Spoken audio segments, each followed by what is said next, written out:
हे असंच असतं, पळून जाऊन लग्न केलं का टिकाव नाही लागत लवकर. शिकून मोठं व्हायचंय, नाव कमवायचंय आपलं घरातलं. गेले असेल कोणाचा हात धरून. लाज वाटती का? माझी बहीण काय अशी तशी दिसती काय, कोणाचा हात पकडून निघायला? अगं बिना आईचं लेकरू आहे तू.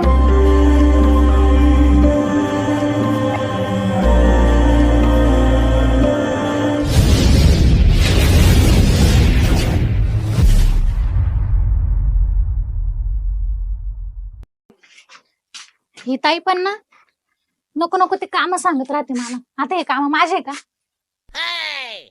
घरचीच काम माझं पण कोणाचं आहे ना? हे भगवान, ताईने जर पाहिलं ना लय मोठा प्रॉब्लेम आहे. हॅलो